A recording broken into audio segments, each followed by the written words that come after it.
मेरा नाम कौशलेंद्र प्रताप सिंह है और मैं कोयले में लोडिंग सुपरवाइजर का काम करता हूँ। कोयला केवल यहाँ के आग जलाने का एक माध्यम नहीं है, बल्कि धनबाद के लोगों का जीवन चक्र चलाने का एक ईंधन का कार्य करता है। धनबाद से जब हम झरिया चले थे ना जी, पहली बार सर जीवन में कुछ चीजें हुई।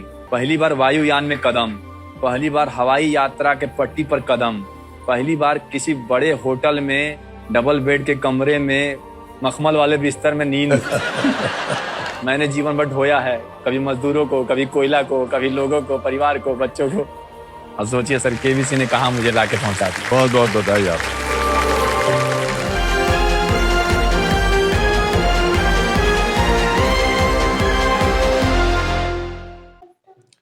हमारे साथ अभी कौशलेंद्र सिंह जी हैं, जिन्होंने पिछले सोमवार को यानी 6 जनवरी को केबीसी की हॉट सीट पर बैठे थे और अमिताभ बच्चन के सवालों का जवाब दिए थे। हमारे साथ बैठे हुए हैं, वो वहाँ से अभी जस्ट आए हुए हैं। हम उनसे बात करते हैं कि क्या अनुभव वहाँ पर इनका रहा और कैसे चयनित ये हुए।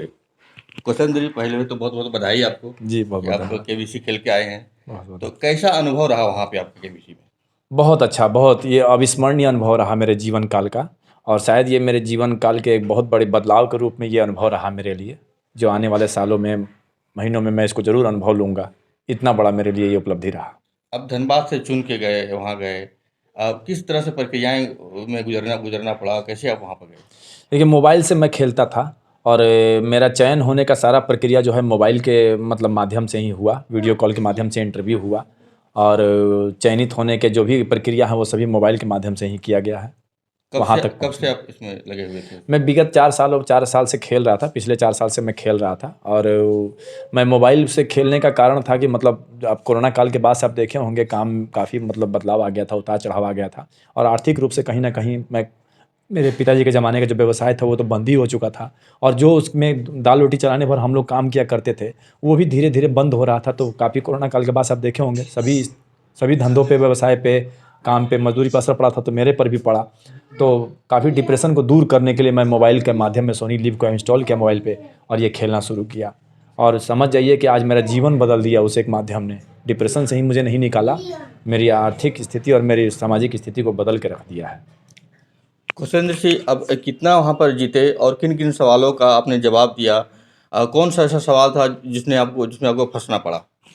देखिए, सवाल तो काफ़ी अच्छे सवाल थे, और जो जितना मेरा ज्ञान है उस स्तर के हिसाब से काफ़ी अच्छे सवाल थे, और 12,50,000 रुपये तक की राशि मैंने 12वें प्रश्न तक का जवाब मैंने बिल्कुल दिया। लाइफलाइन मुझे 3 मिला था, 3 लाइफलाइन का प्रयोग करते हुए 12,50 पर मैंने आखिरी अपनी लाइफलाइन का इस्तेमाल किया, और 25 लाख के सवाल पर मैंने क्विट करना इसलिए मुनासिब समझा कि मुझे लग गया था कि कहीं ना कहीं 25 लाख के सवाल पर रिस्क लेना ठीक नहीं है। तुक्का मारने से मुझे बहुत बड़ी राशि जो है, जीती हुई राशि गंवानी पड़ती, इसलिए मैंने 25 लाख के सवाल पर क्विट कर लिया। रहा बात प्रश्न का, तो हाँ, बीच में एक 80,000 के 1,60,000 के प्रश्न पर मुझे वो जो मेडिएशन टाइम कितने राज्यों से होकर गुजरती है, एक प्रश्न आया था 80,000 पर, तो उस पर मुझे थोड़ा भी किसी प्रश्न पर संदेह होता था तो मैं थोड़ा उस पर समय देता था, चूँकि 45-60 सेकंड तक का समय मिलता था 10,000 के प्रश्न के बाद, तो मैं थोड़ा समय दे करके जवाब दिया। तो उस पर मुझे डाउट हुआ तो मैंने तुक्का ना मार करके अब जीवन रेखा लाइफलाइन का इस्तेमाल किया, और फिर 3,20,000 के बाद जब मुझे सुपर संदूक खेलने का मौका मिला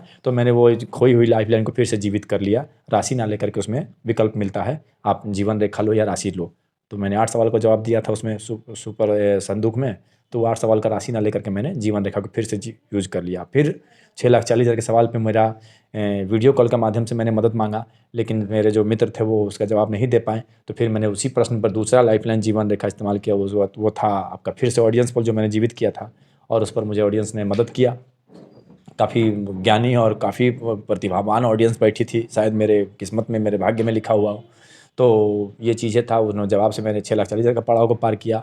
12,50,000 पे सवाल पर थोड़ा सा उस टाइप का कोई लॉजिकल टाइप का क्वेश्चन था, माइथोलॉजी से जुड़ा हुआ प्रश्न था कि बलि और अति बला जो ज्ञान है वो प्रभु श्री राम को किस ऋषि द्वारा प्राप्त हुआ था, और इसका जो मुझे जहाँ तक मुझे ज्ञान हो रहा था कि ऋषि वशिष्ठ इसका जवाब होना चाहिए, मगर वो भी मुझे पक्का नहीं लग रहा था, तो मैंने उस पर डबल टिप लाइफलाइन का इस्तेमाल किया और उस पर ऋषि वशिष्ठ लगाया, तो मेरा जवाब गलत निकला। फिर मैंने काफ़ी देर एलिमिनेट किया, नारद और अगस्त्य ऋषि को एलिमिनेट करने के बाद जब ऋषि विश्वामित्र बचा तो मैंने वो लगाया और वो सही हुआ, तो 12,50 की राशि मुझे प्राप्त हुई। आगे मैंने रिस्क लेने का मुझे नहीं चाहता, मैंने किन सवालों को क्विट किया आपने?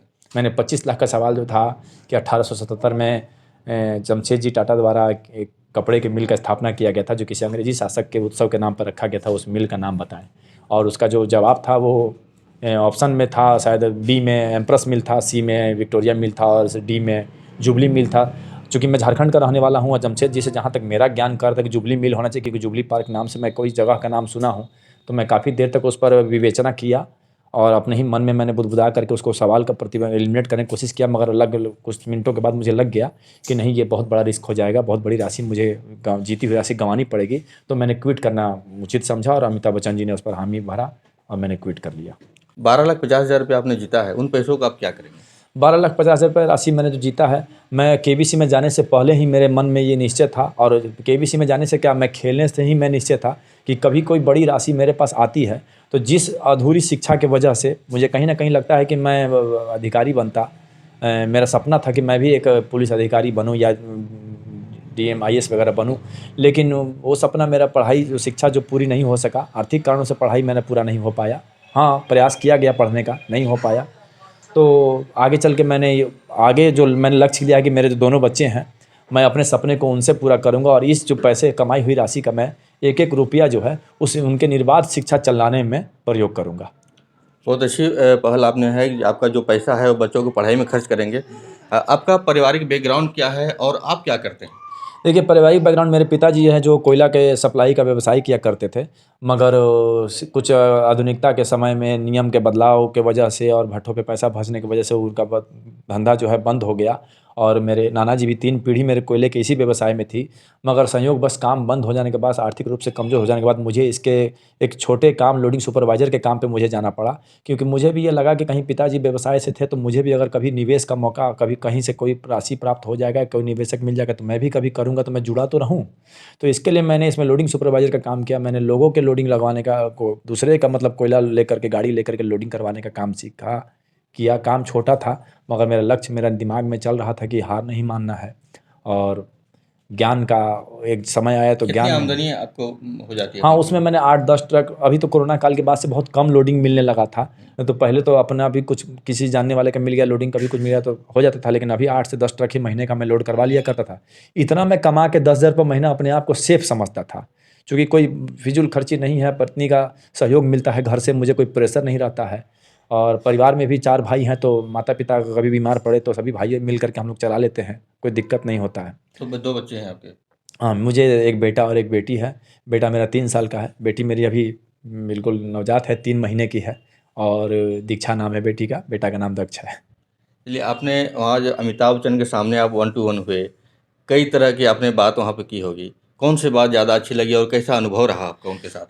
अब काफ़ी मतलब अमिताभ बच्चन जी जैसा वो महासदी के महानायक हैं, हम तो ये सोचते थे कि महानायक हैं, उनके सामने संकोच करेंगे, कैसे बोलेंगे, क्या करेंगे, मगर इतने मतलब वो भाषा में इतने सरल हैं, इतने मिलनसार हैं स्वभाव में कि कब हम उनके परिवार के सदस्य की तरह उन्होंने मेरे साथ व्यवहार किया। और काफ़ी हँसी मज़ाक भी कर रहे थे, यहाँ तक कि वीडियो कॉल पे मुझे अचानक से पत्नी से मेरी बात करवाई और मैं काफ़ी नर्वस था उसके पहले, लेकिन जब पत्नी को, बच्चों को देखा तो उन्हीं के लिए मैं वहाँ तक पहुँचा था, लक्ष्य दिमाग में था। तो मैं अमिताभ बच्चन के प्रति ये मान गया कि वाक़ई में वो एक अभिभावक की तरह मेरा उन्होंने वहाँ पर मतलब मेरे साथ व्यवहार दिया। लगा ही नहीं कि वो मतलब मैं उनके द्वारा पढ़े गए प्रश्न का जवाब देने के लिए आया हूँ।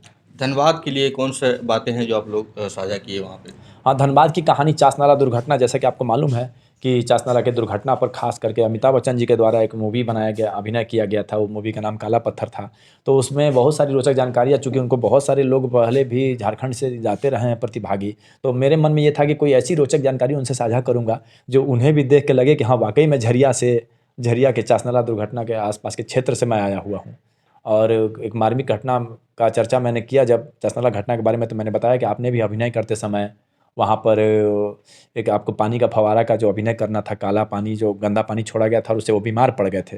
लेकिन उन्होंने अपने जो अभिनय की प्रक्रिया है वो रोका नहीं था। निर्बाध रूप से पूरा फ़िल्म होने तक उन्होंने बीमार की अवस्था में ही किया था। और इस घटना को लेकर उनके पिताजी ने कहा कि मतलब वो किसी पुस्तक में उल्लेख किया था अपने, हमेशा अमिताभ बच्चन जी जो हैं उत्तर की ओर मुँह करके खाना खाते हैं घर में। तो उत्तर की ओर मुँह खाने वाले को महाभारत काल में कहा गया है कि उस सत्य की प्राप्ति होती है। तो हरिवंश राय बच्चन जी ने कहा शायद मुझे सत्य की ज़रूरत है और तुम्हें आयुष की ज़रूरत है। तो अमिताभ बच्चन जी को कहें कि आप हमारी जगह पे बैठ के खाना खाएँ, मेरे स्थान पे बैठ के खाना खाएँ। तो इन्होंने कहा कि अगर सत्य की कीमत पे मुझे आयुष की प्राप्ति हो तो मैं नहीं चाहूँगा। तो ये मतलब ये चीज़ें काफ़ी प्रेरणादायक लगा उनको, ये कहानी मेरी बहुत अच्छी, मतलब ये जो सत्य घटना जो है उनको बहुत अच्छा लगा। उन्होंने इस पर हामी भरा और उसको बारे में उन्होंने उल्लेख भी किया है कि हाँ, उनके घर में गोल मेज़ था। और मुझे बहुत प्रसन्नता हुई मेरे इस कहानी को जान करके, उनको मतलब भावुक हो गए अमिताभ बच्चन जी। अब केबीसी खेल में कई तरह के परिवार वालों से, लोगों से फ़ोन आ रही होगी, ये शुभकामनाएं नहीं मिला होगी, कैसा लग रहा है आपको? मैं बताऊँ, मतलब मेरे जीवन के एक पड़ाव जैसे इंसान का जीवन चक्र बदलता है, इस केबीसी की उपलब्धि ने मुझे जीवन के चक्र को बदलने का काम किया है।